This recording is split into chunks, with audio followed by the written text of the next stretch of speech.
మా బావగారు కొడుకు. మా బావగారు చచ్చిపోయినప్పుడు మా అబ్బాయి చిన్న అబ్బాయి, మా పెద్ద అబ్బాయి కొంచెం 10th అయిపోయింది అప్పటికి. ఈ అబ్బాయికి చిన్న అబ్బాయి. అయితే ఆయన చచ్చిపోవడంతోడే మా పెద్ద అబ్బాయినేమో మా చిన్నమ్మని తీసుకెళ్ళాడు. చిన్న అబ్బాయినేమో వాళ్ళ అమ్మనేమో మా చిన్న ఆడబిడ్డ తీసుకెళ్ళింది మంగపేటకు. తీసుకెళ్ళినాక అక్కడ 10వ తరగతి వరకు చదివిండు ఆయన. చదివినాక అక్కడి నుంచి మళ్ళీ మంచిర్యాలకు 12 వరకు అక్కడ చదివిండు. అక్కడి నుంచి మళ్ళీ వచ్చినాక ఇటు చదువుకుంటా మాకు కలిసే తిరిగిండు అక్కడిగాడు. మళ్ళీ అక్కడి నుంచి ల్యాబ్ నేర్చుకుంటాను భద్రాచలం వెళ్ళిండు. అక్కడ ఒక 2 సంవత్సరాలు ఉన్నాడు. వాళ్ళ అమ్మకు 2 సార్లు కంటి ఆపరేషన్ చేయించండి. అక్కడనే ఉన్నాడు, ల్యాబ్ నేర్చుకున్నాడు. ఇక భద్రాచలం నుంచి మాకు అక్కడి నుంచి మళ్ళీ ఇంకా పెద్ద మళ్ళీ హైదరాబాద్ వెళ్ళిండు. వాళ్ళ అన్న అక్కడనే ఉంటాడు కాబట్టి.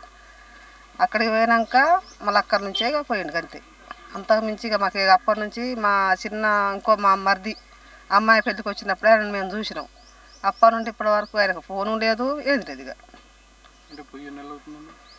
మా సెప్టెంబర్లో అమ్మాయి పెళ్ళి అయింది. నేను ఆ రోజు నైటే చూసినా. ఇక అప్పటి నుంచి ఆ నైట్ చూసిన వరకే కానీ ఆయనతో మాకు ఫోన్ కలెక్షన్ లేదు. ఎప్పుడు ఫోన్ చేసినా స్విచ్ ఆఫ్. ఇంకా మనిషి కనపడలే, ఫోన్ కనపడలే, అట్లా ఇచ్చిండు అంతే. ఇక నా పేరు తోట శ్రీనివాస్. నేను రీసెంట్గా జరిగినటువంటి కరగుట్ ఎన్కౌంటర్లో మరణించినటువంటి సాధనపల్లి చందు అలియాస్ కామ్రేడ్ రవి చిన్ననాటి మిత్రుడిని. వాడు చిన్నప్పటి నుండి మంగపేటలో ఫస్ట్ నుండి 10th వరకు చదువుకున్నాడు. తర్వాత ఇంటరు MLT మందమరిలో చేసిండు. ఆ తర్వాత అప్రెంటిస్ కోసం భద్రాచలం గవర్నమెంట్ హాస్పిటల్లో ల్యాబ్ టెక్నీషియన్గా చేసుకుంటూ మావోయిస్టు భావజాలానికి ఆకర్షితుడైన చందు అడవిబాట పట్టడం జరిగింది.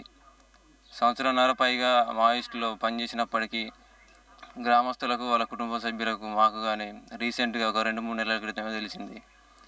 మొన్న జరిగినటువంటి 6-7 తారీఖులు జరిగినటువంటి కర్రెగుట్ట ఎన్కౌంటర్, ఆపరేషన్ బ్లాక్ ఫారెస్ట్లో జరిగినటువంటి ఎన్కౌంటర్లో మావోయిస్టు చందు వికటజీవిగా మా ఇంటికి చేరడం జరిగింది. పోలీసులు కూడా వారం రోజుల తర్వాత మార్చిరీలో ఉంచుకొని కుళ్ళిపోయిన శవాన్ని అప్పగించడం జరిగింది. ఇన్ఫర్మేషన్ కూడా ఇవ్వలేదు. వాళ్ళ అన్నకు తెలిసిన ఇన్ఫర్మేషన్తో వాళ్ళ అన్న హైదరాబాద్లో కార్ డ్రైవింగ్ చేసుకుంటుంటాడు. హైదరాబాద్ నుండి బీజాపూర్ వెళ్ళడం జరిగింది అర్ధరాత్రి.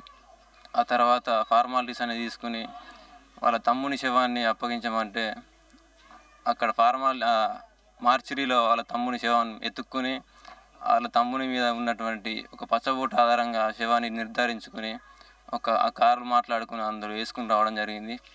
పూర్తిగా అది కుళ్ళిపోయిన శవం. ఇక్కడ ఎవరు కూడా చూసే పరిస్థితి లేదు, పాడ మీద మోసే పరిస్థితి లేదు. ఒక 10 స్ప్రే బాటిల్ పట్టుకుని ఆ శవం మీద కొట్టుకుంటూ అంతిమయాత్ర చేయడం జరిగింది.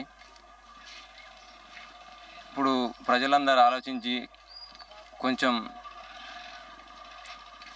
వారికి మద్దతుగా ఆపరేషన్ కగారు వెంటనే నిలిపివేయాలని కొంచెం ప్రదర్శన అంటే భావ ప్రకటన స్వేచ్ఛ ద్వారా కొంచెం వారికి తెలియజేయాలని కోరుకుంటున్నాము. ఎందుకంటే ఆదివాసులపైన జరుగుతున్నటువంటి ఈ మరణకాండను, హింసను, ఆ ఊచకోతను ఆపాలని, ఆ కగారును వెంటనే నిలిపివేయాలని, శాంతి చర్చలు ఏవైతే వాళ్ళు ప్రతిపాదించారో ఆ శాంతి చర్చలకు ప్రభుత్వం ముందుకొచ్చి మావోయిస్టులతో శాంతి చర్చలు జరిపి ఇక మీదట ఒక్క మరణం కూడా సంభవించకుండా కేంద్రం కానీ, ఛత్తీస్గఢ్ రాష్ట్ర ప్రభుత్వం కానీ, తెలంగాణ రాష్ట్ర ప్రభుత్వం కానీ వారికి సహకరించి శాంతి చర్చలు చేసి మన దేశాన్ని శాంతి మార్గంలో నడవాలని కోరుతున్నాం. For latest updates on India Pakistan, download our TV Live app